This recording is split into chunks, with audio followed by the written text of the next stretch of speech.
Looks like we're going to have to go at it down a man tonight, maybe for at least the Red, Gold, and Bold. We'll see. Jeff Chadiha called away on business. Eric Eager, Soren Petro with you. Much to cover. The Chiefs win. That's right, they win. But did anything actually improve in this game, or did they just play a lesser opponent? Patrick Mahomes looks pretty frustrated to me. Can Kadarius Toney actually continue to take the field? Have they fixed short yardage? Is Clyde Edwards-Helaire, to the chagrin of Eric Eager, actually a weapon on this offense after what we saw this past weekend? What's the upside for Rashee Rice? Chris Jones has been stuck on 7.5 sacks for a couple of games. A lot of incentives tied into that. Is he going to get things moving again? Is the Chiefs offense the only thing keeping this defense from being the number one defense in the NFL? The Chiefs are a 10-point favorite against the Raiders. We'll make our predictions on that. Maybe even look ahead to all three games that remain for the Kansas City Chiefs. We do it right now on the Red, Gold, and Bold podcast. You're listening to the Red, Gold, and Bold podcast, the most in-depth analysis of the Kansas City Chiefs on planet Earth, breaking down the Chiefs like no one else can. Red, Gold, and Bold is hosted by Jeff Chadiha, Eric Eager, and Soren Petro. Jeff Chadiha is a senior columnist and on-air personality for the NFL Network and NFL.com. Eric Eager is the vice president of research and development for Sumer Sports. Soren Petro is the afternoon drive host of the program on Sports Radio 810 WHB in Kansas City.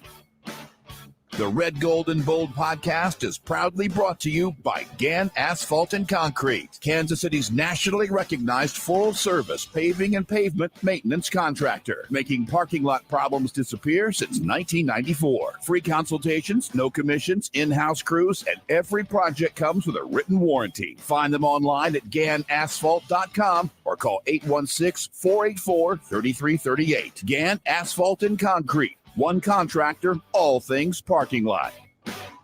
Now, here are the hosts of the best Chiefs podcast, Jeff Chadiha, Eric Eager, and Soren Petro. Thank you, Curtis. We appreciate you working on your vacation and giving us the send-off here on the Red, Gold, and Bold podcast. As we mentioned, Jeff Chadiha thought he was just going to be a little bit late.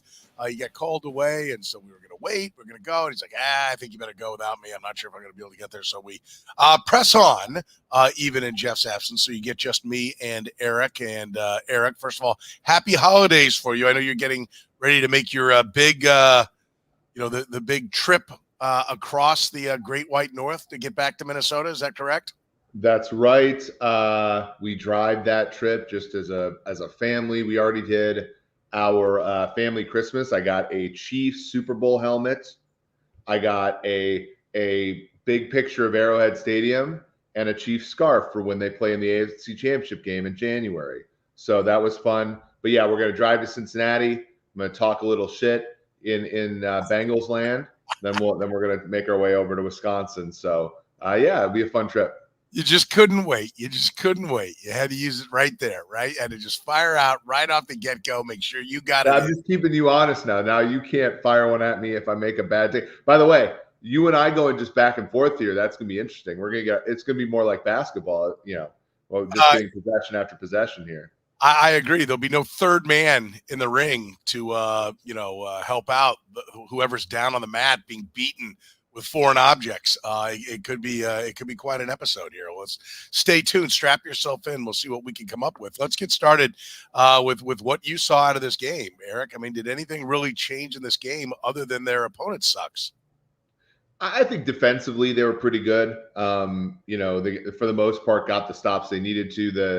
The short field. The score is probably a lot better. Obviously, without the interceptions, without the short field. So I think defensively they did a good job. Remember the Steelers, gave up 3 touchdowns, a 21-point game, legitimately from Zappe, just 10 days ago. So I like that. The run game, Clyde. We talked about Clyde on the air last week. He looks better than he's looked in a long time. I thought that he looked pretty good. I mean, going up and getting a football in the end zone, it must have been a blast from the past for Patrick Mahomes. My friend texted me today. He said he's like, I didn't realize it at the time, but we're watching Kelce's last season. That did look like a Travis Kelce's ready to retire kind of game. So I don't know, like a lot of good and some bad that really, I think overshadows, some of the progress that they've made. let's go deeper on why you say Kelce it's his last game. Like he's never ever been one. Like he's taken some hits, right? He's not a big tight end, right? He's not Gronk. He's not, but I've never seen him shy away from contact the way that he did yesterday. And again, I don't necessarily can you blame him? I mean, his life state is currently in a spot where there are other options for him. But he's somebody that you can tell the difference between kind of the peak of his career and kind of where we're at now. Yeah, I mean, I think everybody, I guess if we see a, more of this where he's short arming touchdown passes, then I guess I'll buy a little bit that maybe we're watching the beginning of the end. I'm willing to just chalk this up as he didn't have his best day, but still, I mean, on the day, what do you end up? 5 catches, 28 yards. It's not great, but I mean, you have down games like, they're not all 120 yards. Otherwise, a guy to average, he'd have 2,400 yards receiving. So I'm not willing to go that far on Kelce. I do think we're seeing, him coming down. I still think he's an effective player, but. Oh yeah. But don't you think he's seen, and he's 34, like he might be one of those players where, the Tom Brady career arc where like you're playing your best football the year before you retire. That's still a pretty dignified outing, right? Like it's not Dan Marino, 10 touchdowns, 17 interceptions his last year. I think the exact same numbers for Manning, Peyton in 2015. Brett Favre his last year in Minnesota, 10 touchdowns, 19 picks, if I remember correctly. And Troy Aikman, I think, was similar. Your guy, your favorite player of all time, was like 2 to 1. Worst Hall of Famer ever.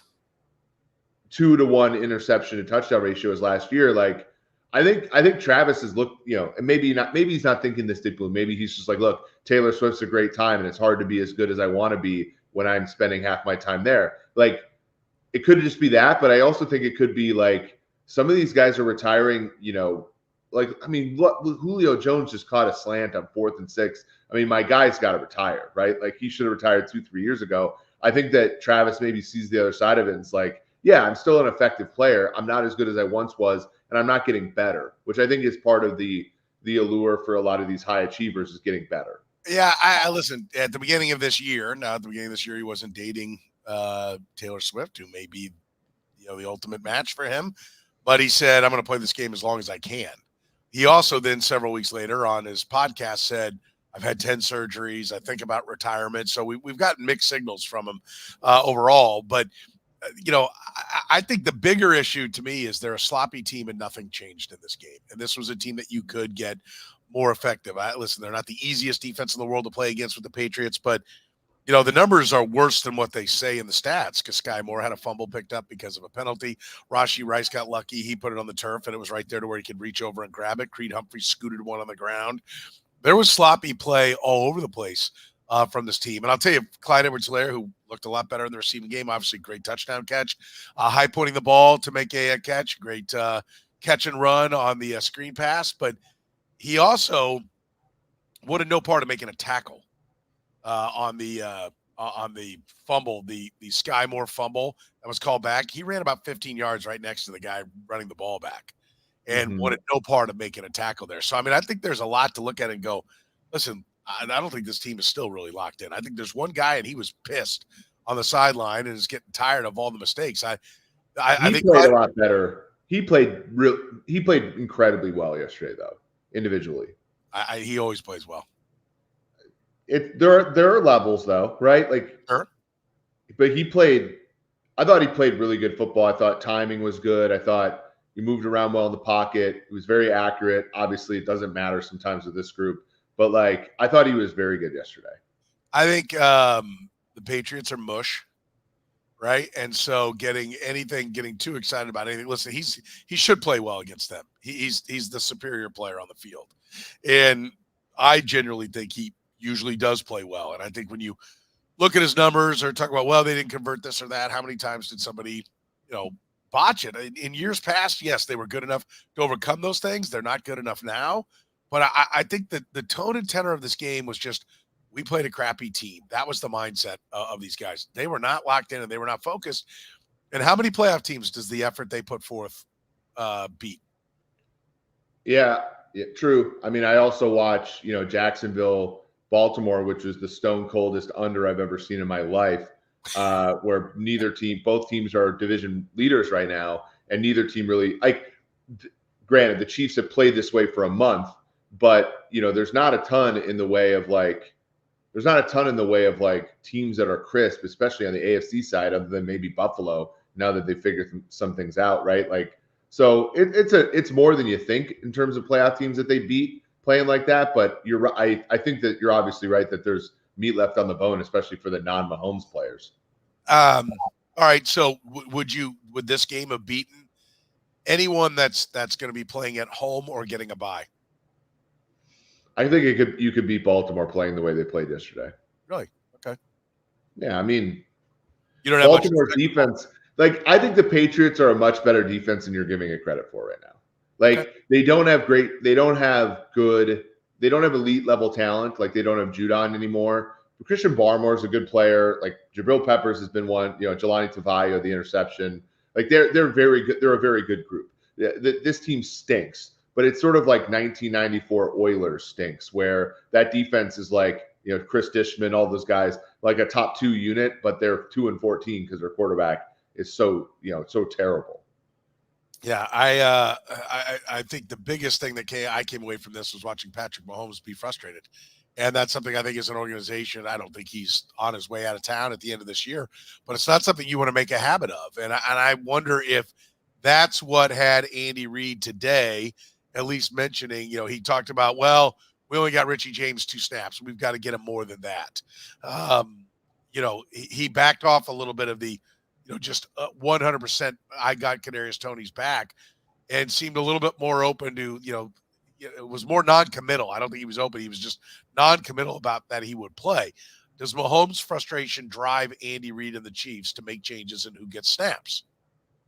I think so, right? I think that, and this has been a coaching staff that has done a good job of kind of, I don't know about McKinnon's injury as far as his status, but you notice that they went to McKinnon, right? Where they really start needing these games. They went to McKinnon in 21. They went to McKinnon earlier last year, and then they went to him this year. I think that there's, similarly at cornerback, right? They played Joshua Williams and, Jalen Watson early last year and kind of battled it out so that later in the year they're ready, even though not one of them's not going to be starting.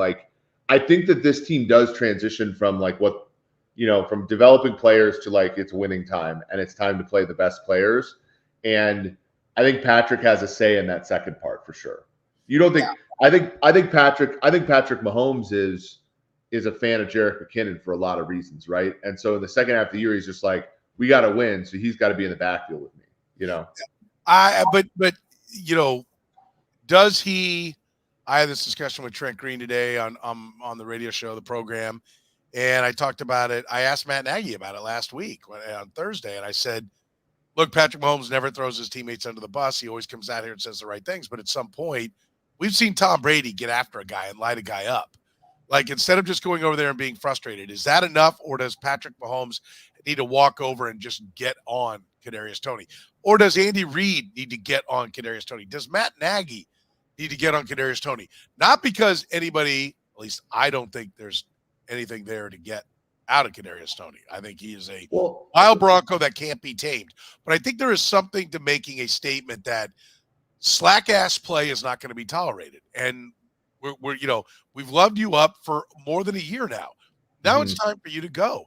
And if you're not, we're going to put a foot in your ass. I think that's okay for somebody in this organization to do. Yeah, I mean, the problem is 100% the fact that he's one of the few players at the position that has talent. So they're always. When's the last time that talent? I'm so sick of hearing. I'm so sick of hearing talent. He can't catch. He makes people miss, but does not move forward. I said this today.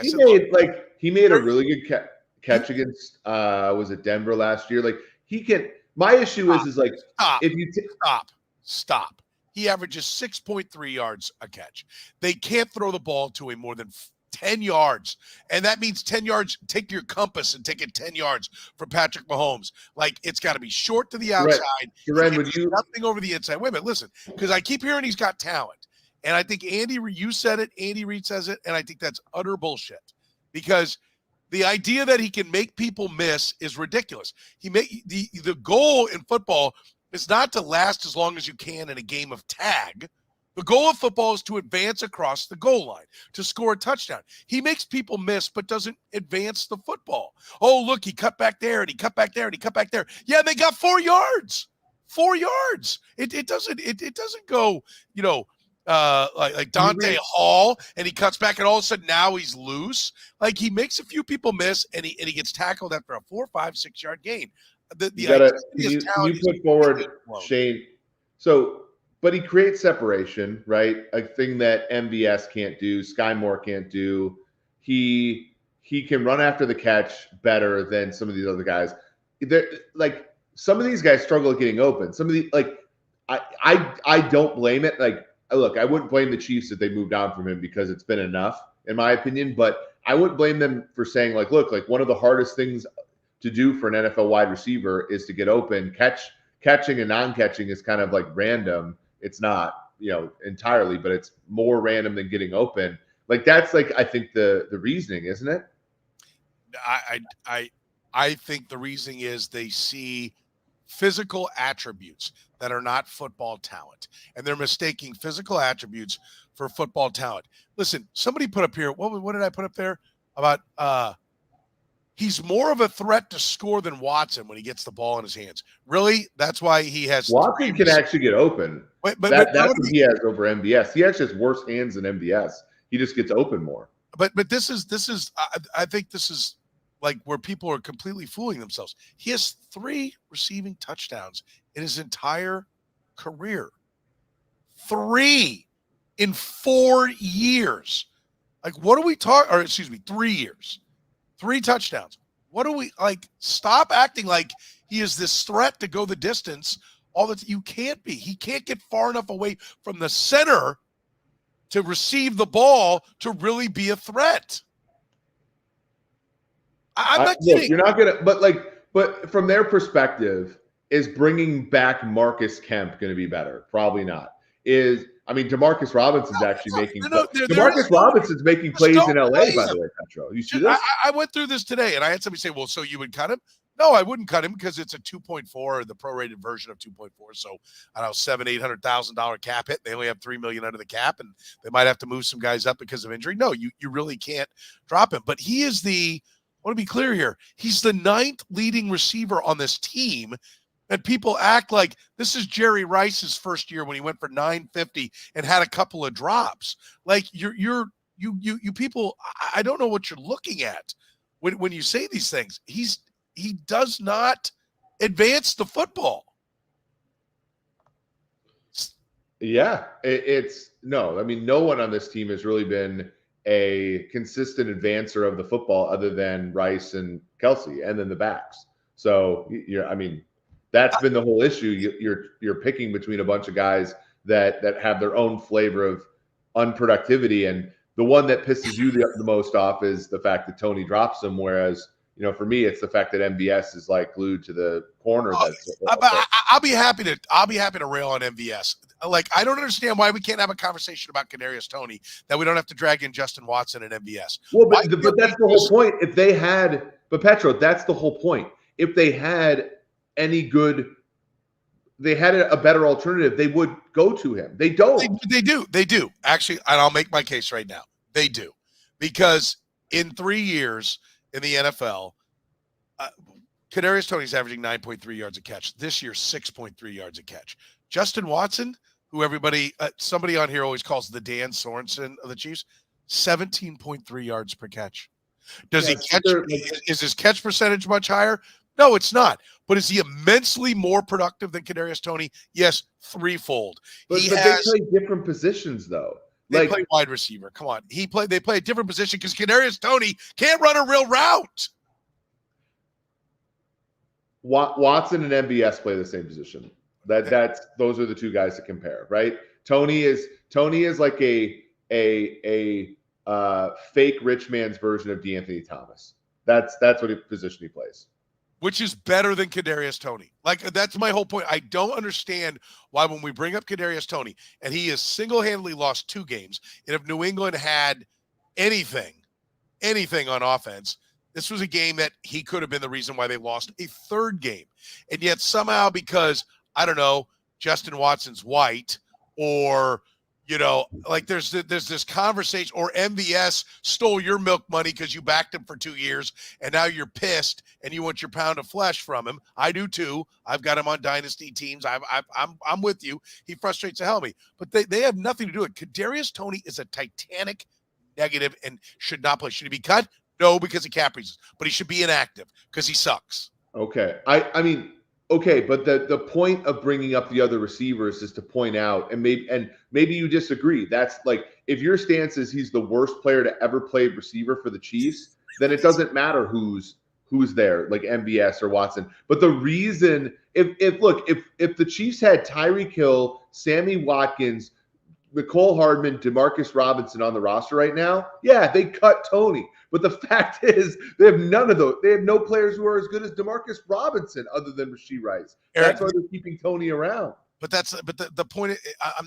I'm not talking about cutting him. They can't cut him. They don't have to cut him. They don't have to have 4 inactive defensive linemen every week. Right, that's its own shenanigans we can talk about at some point, trading for Farrell and everything that they do on their defensive lines. But I'm going to tell you, Richie James is a better wide receiver than Kadarius Toney. Play him. He was with slap-ass quarterbacks. He's been better than Kadarius Toney is with Patrick Mahomes. Look, I'm not here to dispute. I'm not here to say Kadarius Toney is redeemable. I don't even believe he is. I'm just saying this is why he's still on the team, or he's still getting snaps, is because you're picking between traffic cones, Petro. I disagree. He is so bad. Like critical mistakes. Do you know that when he? I'm not disputing that. Did you see that when this was pointed out to me today? I did not catch this live, so I'm not trying to because Jason Anderson pointed it out to me today. But did you see that after he caused the interception, his first play back out on the field, he apparently lined up exactly like he did. He was offsides, and the officials were going over to Andy Reid going, "Come on, seriously?" And like Reid had to go talk to him again. The first play, he went over, he goes out to line up, and he points out to the ref, but doesn't even look over to him. He doesn't even understand what's going on with that you point to him and look, and he gives you a thumbs up or yes, you're good. He doesn't even wait for that. He is literally oblivious to what is going on. Yes, I get that. I think that they look at the first round pick, they look at all these other things and think that there's some talent there. I mean, Andy Reid, but like you just called me out for the MVS stuff. Of course, I was, I had research that suggested he would be a decent option for this team, blah, blah, blah, blah, blah. But like Andy Reid literally said that Toney was the wide receiver 1. So I agree. And I think Andy Reid he's rooting for his prediction. I'm yes, 100%. I think Andy Reid is probably, I don't have any inside information on this, but I think Andy Reid probably saw him and went, I can make this guy a stud. I can get plays out of him. And now he's on the line. And so he's going to keep trying. Yes, I absolutely think that's part of the equation. Or Brett Veach is such his guy and Brett Veach wanted him and he's going to make Brett Veach look good. I don't know what it is, but there is no earthly reason for him to be on the field. None. No earthly reason for him to be on the field whatsoever, and it's staggering to me how much he plays. We're brought to you by Gann Asphalt and Concrete, proudly serving the greater Kansas City area, nationally recognized full-service paving and pavement maintenance contractor. Parking lot problems? No, you don't have parking lot problems. Not if you know Gann. They've been making them disappear since 1994. Don't risk liability in your parking lot. Get your lot restriped today. A brightly striped lot will cut down on accidents, keep your parking lot safe. You focused on business. It also can leave a great first impression, last impression, as people leave a smooth, beautiful parking lot. Gann Asphalt and Concrete, one contractor, all things parking lots. Listen, I'd be happy to have a 10-minute session on why MVS sucks, a 10-minute session on why Sky Moore sucks. There are issues with all of them, but we can't do that all night because it's an endless run. Have they, though, fixed short yardage? Yeah, I think they're blocking better, right? Like Creed Humphrey, Now, Creed snaps have been an abomination for a few weeks, but Creed Yeah. Humphrey and Trey Smith have blocked better, right? That's why, like in 2021, they were a great, short yardage team. Last year, not as good, obviously, and this year they've gotten better. They're just blocking better. They're executing better. Yeah, well, I believe a little bit in what our buddy Sam McDowell said too, that they got back to like coming up with some good short yardage run plays, and as they got effective pounding the run, that started opening up some of the gimmicky plays, right? Like what we saw for the touchdown. That doesn't work if you can't effectively pound the rock, right? Yeah, and I think the thing that Pacheco brought to the mix that was so important for this team was, the fact that he would hit the hole hard, right? There was no dilly-dallying. There was, Darrell Williams was like a very definitive running back. He just didn't have the athleticism to hit the hole fast enough. So they finally have gotten, running backs into the mix that will, hit the hole as well as, they'll hit the hole and then they'll make a push downfield and actually like capitalize on the great blocking that this offensive line has had. Do you agree that being able to run the ball, like whether it's the tush push or just being able to hand off to the running back, is something that teams have to do to be effective in short yardage? Is it a must to be good? I think you have to run the ball in short yardage to be. In football, the credible threat of a run, and you need to have something, right? You can't just be a team that is unable to do so. I think in the short yardage, you really do have to have a credible threat of the run. Yeah, I think it's important. And I don't know, is it just the mindset of the guys up front? Is it a better scheme to it? I'm seeing the old play where they'd spin around and hand it to Burton on that dive play. It's just not going to a fullback. It's going to a running back. And that was a play that was not working. I'm puzzled why now it suddenly works. You have an eye for what you think is different as to why they're making it work? I don't know. I just, I'm not a big, I wouldn't necessarily know other than looking at the numbers and like they're just executing that. Like they're just not making as many mistakes. I do think, running the football, like everything, pass protection and run blocking, they take reps. And this team is running the ball more. Like they're not running the ball more, but like I have to look at the data. I don't think they're running as many RPOs is a big one. Like I think they're more downhill, which is helping, their linemen be more comfortable being downhill. Can you imagine like the 21 season, for example, Petro, they ran so many RPOs that like they weren't necessarily all that good at just running the football because their linemen weren't good at getting the second level. And you saw guys like Darrell Williams will get like good blocks. Like the PFF grading system, for example, just to give you an idea, if you win at the point of attack, you get a plus or minus.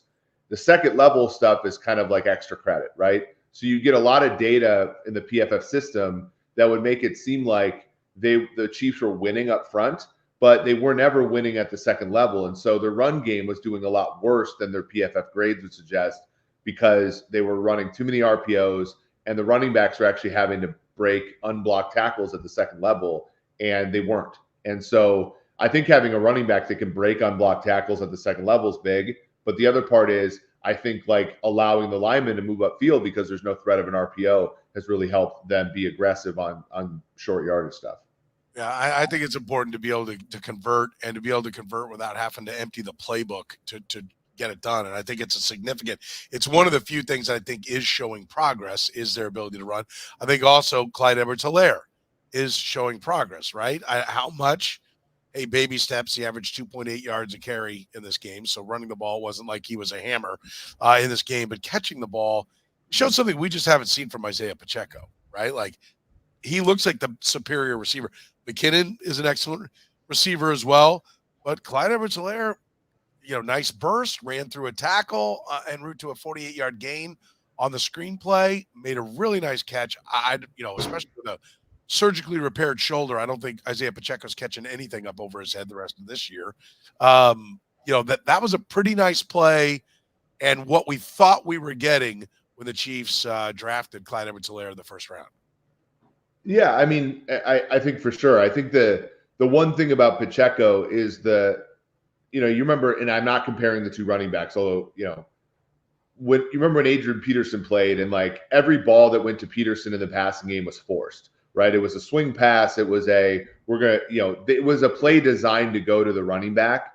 And, Patrick, and what we've called for on this podcast for 2 or 3 years, he needs a guy that he can check the ball down to when the play is dead, right? When the play doesn't work. And Pacheco just doesn't have that intuition in the passing game. You can tell, whereas Clyde and McKinnon both do. So that's certainly a difference between when you have Pacheco, who, when they throw him the ball, there's intent there, and he oftentimes will break them. But when Patrick, when the play breaks down, Patrick's not looking to Isaiah Pacheco, and that's the one difference between him and Edwards-Helaire and McKinnon. Yeah, I do agree with what Irish Mac said. Screen was sweet. Where's that been all year? I think part of it is because they play Kadarius Toney all the time, and McKinnon hasn't been as effective and hasn't been on the field as much, right? Like, to your point, do you think this is, let's get to the latter stages of the season with McKinnon healthy, and now he's going to carry the load, and now Pacheco will come back, hammer away with the run, and McKinnon will do what Clyde Edwards-Helaire was doing? Or do you see a timeshare that includes Clyde Edwards-Helaire? Well, we have to make sure that McKinnon's healthy after he was hurt a little bit yesterday. Hopefully he is, but I think we've seen the reason. I mean, he had a stint on IR in 2021. He had time, where he sat this year. I believe he's on IR again. So we know why they don't use him the whole year, because he had the 2 years where he sat, as a member of the 49ers before he got his opportunity there. So, they're just waiting until that's absolutely necessary. And I think that they see it as absolutely necessary. So I think he's going to be the third down guy, the 2-minute drill guy, those sorts of things. And then I think that, Edwards-Helaire will share some time with Pacheco, because you don't really want Pacheco to be ruined for the next few years. He's a valuable asset for you, making seventh round money and being your starting running back. So I think that they certainly have Pacheco and Clyde sort of share the early down stuff. Long receptions on the day. Marquez Valdez-Scantling had a 17-yarder. Richie James had a 17-yarder. By the way, that was both of them's only catch. In that 31-yarder for Watson, 32-yarder for Gray. We know the 48-yard screen pass to Clyde Edwards-Helaire. Rashee Rice had a 24-yarder. More downfield completions out of the Chiefs. Was this a product of what? Patriots trying to take away what they've done, which has become a very short team. I mentioned the Packers were single high safety with a lot of people sitting on the intermediate stuff. Is this just the Patriots went with what's been working and the Chiefs countered, or was it a little bit of the threat of the run, had them committing more people, which gave them more single coverage, and Mahomes was able to find his receivers were able to find some space further downfield? Yeah, I think the Patriots are a little bit worried about being beat over the top by kind of any team. I also think that, I just don't think the Chiefs are find value in going downfield unless it's open, right? They had the Watson play, which certainly was a good one. But I don't know, man. I think if I'm the Chiefs, I don't throw low percentage passes, because that there's a penalty or a false, something like that's going to come up. And so I just don't think that they're going to play a high variance offense. So I think it's mostly the Chiefs, but I do think that, the Patriots are pretty decent at stopping downfield stuff too. Yeah, I give them credit, but they didn't. I mean, the Chiefs had more success going down the field against the Patriots than they've had in quite some time. I mean, is that the volume is low though, right? Compared to previous games? I mean, I'd have to go back and look, but by my eye, no. It seemed like everybody was getting a little taste of something down the field. Yeah. Well, you had, the Noah Gray play was certainly, that was schemed up, but that was effective. Obviously the Watson play, the one catch he had, the Edwards-Helaire thing was a short play. That was a screen. And then Rice is just kind of an after the, I don't know. I still think the Chiefs kind of want to keep everything high percentage, because the ancillary stuff like false starts, holdings, I don't think they want to be in 2nd and 20 ever. No, I don't think anybody wants to be in 2nd and 20, and they certainly don't have the same ability to convert those like they did in previous years. I gave you the opening there for more Noah Gray. I'm now in favor of more Noah Gray. Like when we talk about Kadarius Toney and sitting him down, Sky Morris now went to the injured reserve, so he's going to be out for some time. More Noah Gray to me seems like a good solution. One, it gives you a better chance to run, although he's neither one of him nor Travis Kelce is much more than a pusher pester guy. But I like the idea of more Noah Gray. I mean, if you want to reconfigure Richie James snaps, Noah Gray snaps for all of Kadarius Toney and Sky Moore snaps, I'm okay. I think they're a better team. Yeah, Noah Gray, 283 yards, kind of similar to what he had last year. When you look at snap counts for him, I'm just looking right now, kind of at where they're at. I mean, he had more play time at the beginning of the year. Like this is kind of funny how they've kind of they ran more wide receiver sets. Green Bay, Buffalo, and now they're back upticking because he had like 41, 47, 40 something snaps last week. 33, but he was in the 20s for the first previous 2 weeks. So maybe they're going back to their sort of 2 tight end, 3 tight end roots that they had last season. I'm trying to look here. Noah Gray, what were the stats? Because Noah Gray has been he had 33 snaps yesterday, 17 in run blocking, which is his most since week 4. No, 5. Sorry, 6. But yeah, he's kind of on similar pace as last year. He hasn't necessarily played more, even with Travis being kind of banged up early. But he has he's averaging 11.8 yards a catch. That's pretty good. I listen. Are you in favor of more 2 tight end sets? Yeah, and less, by the way, with Blake Bell. Can we also add that in? Yeah, I mean, the reason that they're not running a lot of 13 this year is that they don't have Jody Fortson. Like Jody Fortson was that like a real actual threat in the passing game, and Blake Bell's not. And I don't know why Blake Bell's on this team, frankly, anymore. But it was kind of a privilege. The last 3 balls that have been thrown to him, 2 of them have been interceptions.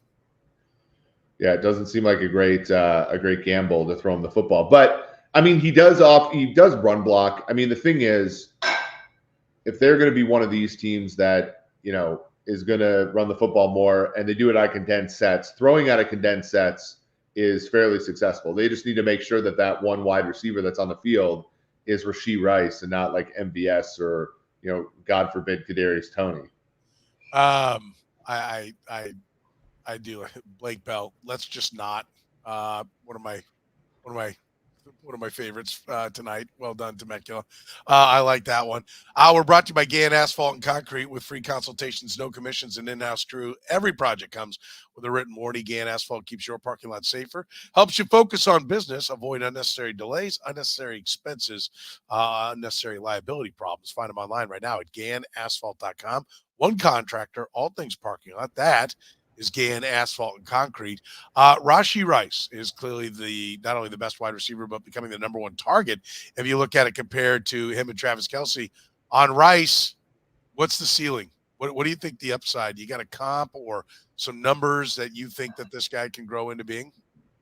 Yeah, it's a good question because he came out as a contested guy, and now he's a pretty good yards after the catch guy. Like, I don't know. Like it's a good question. I don't really have. I mean, he's kind of doing a lot of the stuff like Amari Cooper has done for like every team he's been on, which is like yards after the catch. Although Cooper is more of a downfield threat than Rice. So yeah, it's interesting. I mean, he's kind of a good combination of a guy who can out muscle somebody, but also be a screen guy. There's even like a little AJ Brown in him a little bit. To be honest with you. Let's go a little more old school. Anquan Bolden, Chris Carter. Anybody along? Yeah, Chris Carter was a much bigger player. Not really. I mean, 6'2". I guess Carter was kind of in that 6'3", 220, 210, 220 range. Whereas it's kind of where Rice is. Rice runs better than Chris Carter ever did with the football. So that one's interesting. But I do like Bolden. Bolden was like a very tall 5'11", right? And they list Rashee Rice at 6'1". Yeah. Chris Carter 6'3", 202. Yeah. I mean, I think he was bigger than that. As he got older, he got bigger. But to your point, is a good one? Now, I'm never going to put him in this combo, but like Terrell Owens was always somebody who dropped a lot of balls. He had 18 one year in the PFF database, and the following year he had 1,800 yards receiving or something, right? Like Rashee Rice kind of reminds me of He's a body catcher like T.O. in that way. He's not nearly as big, of course. T.O. is one of the biggest specimens that ever played the position, but like good yak, kind of bullies people with yak, has some contested catch ability, but also has bad hands. Like, and those guys can have success. Amari Cooper has bad hands. That's what made me think about him. Is Cooper had years with like 15 drops or something. Yeah, I think first of all, if you look at his, what does he have? 6 touchdowns now? Yeah, Right, 7. Got a 7th touchdown, which they claim sets the Chiefs rookie record. I will tell you it does not, because Mark was technically not a rookie, but yeah, he I object. He had 8 touchdowns with the Chiefs. I think that's the record. I think Rashee Rice is going to break that, though.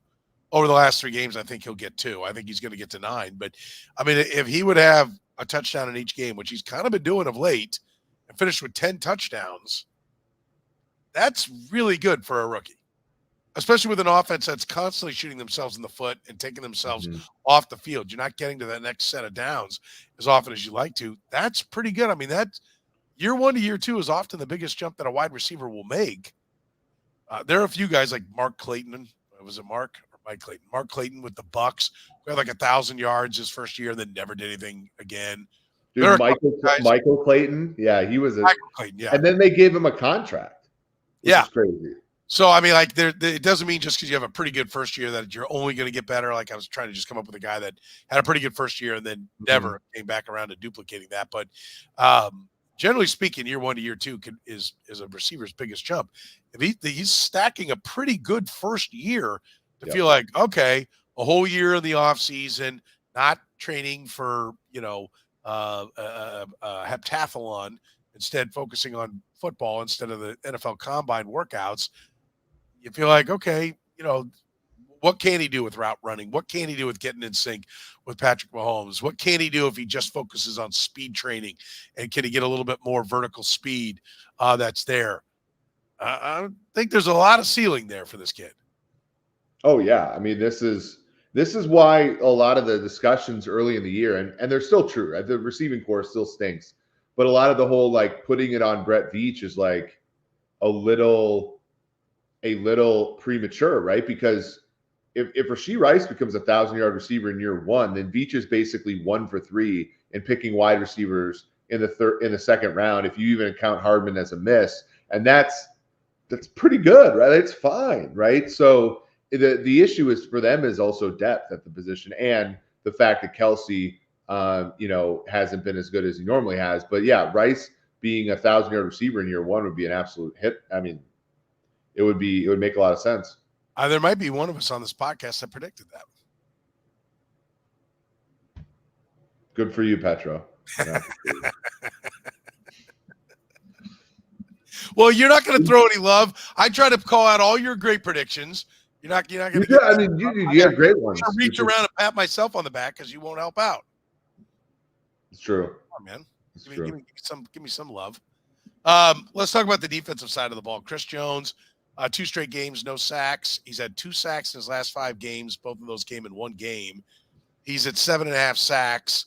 At 10 sacks, he picks up $1.25 million. Of 15 sacks, he gets another $500,000 if he's Defensive Player of the Year, if he's All Pro, if they go to the Super Bowl. All these things can add on $5-6 million to it. It does not look like much more than the 10 sack mark is in reach. He's not going to win Defensive Player of the Year. I think we can all agree on that. He might be first team All Pro. They might get to the Super Bowl and pick up some of that change.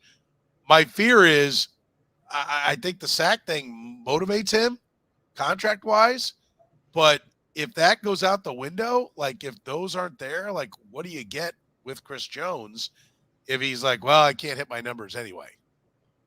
Yeah, that's really tough. And I know that was the situation where he came up a little bit short in 2021 as well from that 10 sack. And, I hate to be this guy, but like he did what in the playoffs? Like, Joe Burrow ran away from him a few times. And so that is like a lurking thing. I mean, I think the benefit now for Kansas City's defense is unlike basically every other year the past few, 2 or 3 years, he hasn't been their sole point of productivity, right? You're getting stuff out of Amena, who Karlaftis has had a good second year. The linebacking core is pretty good. Willie Gay has certainly stepped up in a contract year. So I think, they might not necessarily get the top end performance from him, but their defense is much more prepared not to. It's not, this is a great defense when he performs. It's an okay defense when he doesn't, but it would have been a disaster of a defense the last few years had he not performed. Yeah, the Chiefs, quiet as it's kept, are third in the NFL in sacks. Like, would you have predicted that coming into this year? No, a lot of smart people, right, thought that Karlaftis had a lower ceiling than I think he did, and I think we also thought Felix and there were reports out of training camp, I think you were there as well, like where they couldn't get pressure on that offensive line, and there was a lot of negativity coming in. So no, this has been especially given that Chris hasn't been he's been the leader there, but not the main source of it. Karlaftis with 9 sacks is on pace for 10 and a half maybe here as we go. He's got 9 in 13 games, so 10 and a half, 11 sacks. Right. What's the upside for Karlaftis? I mean, I guess he's leading the team in sacks. So I misspoke there. Yeah, I mean, there's a lot of upside. Like there's probably Tamba Hali year to year. Like, what was Tamba's, type of topping out 14 and a half. Like, I think that you're probably in that kind of range on the really good years and, 7.5, 8 on the not so good years. And like, that's how sacks work. I mean, this is a great draft pick. I mean, when you think about where he was taken and kind of who he was taken before and after, like this is a very good pick. Yeah, it's been super effective for them. Let's talk a little bit about what's going to happen, with this defense overall. If they had an offense that wasn't throwing pick sixes and wasn't turning the ball over, would this be the number one defense in football? Is it? Can you make a case that they are the best defense in football because of some of the 10 of their points came off the turnovers, point blank range. In fact, holding New England to the field goal the first time was outstanding, but they are, the offense is really putting the defense in bad spots a lot. And yet here they still sit third in yards, either fourth in yards, third in points. Like, is this potentially the best defense in football right now? Potentially. Cleveland's got a lot of injuries. They lost, Thornhill, Chiefs former guy, Delpit, are both out right now. Denzel Ward is out. Myles Garrett can only do so much. Darius Smith is up and down. That defense was, statistically early in the season, the best in the NFL. You probably could give it to Baltimore. But again, like they're a team that, Marcus Williams went out a little bit yesterday. They don't have as good of a defensive line. Matabuki is, playing really well, but he's no Chris Jones. They're better at linebacker, but the Chiefs are really good at linebacker. So I would say Baltimore is a slight edge as far as, just if you grade out the players right now. But yeah, the Chiefs have the potential to be better than them, especially if there's an injury or two. The Chiefs have dealt with their injuries. The Ravens, have as well, but right now they're healthier than they've normally been. I think they're as good as anybody out there. I mean, we could sit and argue and probably you've got math, I'm sure, that you could show us from sumersports.com that, as to who is the best defense. I think they're good enough, but I do think the one thing that's clear is even when your defense is great, you've got to be able to score points at the end of games. And offensively, they're not. And that's why they have more losses now in a Patrick Mahomes season than they've ever had. And so even with the best defense he's had, they're not the best team. In fact, they're the worst team he's been since being here with the Kansas City Chiefs. So keep in mind, we get excited about that defense, but if you can't score when you need to at the end, you end up with more losses than you've ever had with Patrick Mahomes. I think that is significant.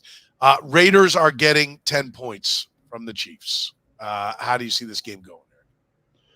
Yeah, I mean, they have better, rest differential. They're coming off the high of really kicking San Diego's butt the other day. Aiden O'Connell, had the 2 drives against them last game. Game's now being played at Arrowhead. I mean, the Chiefs should take care of business here. I don't think if I were betting, I think this number is right. So I see sort of the same idea where they're double-digit-ish favorites and they win by 10 or so. And whether that 10 comes at the end or it comes out of the back door with like it did the other day with the Patriots, I think that I think this number's right.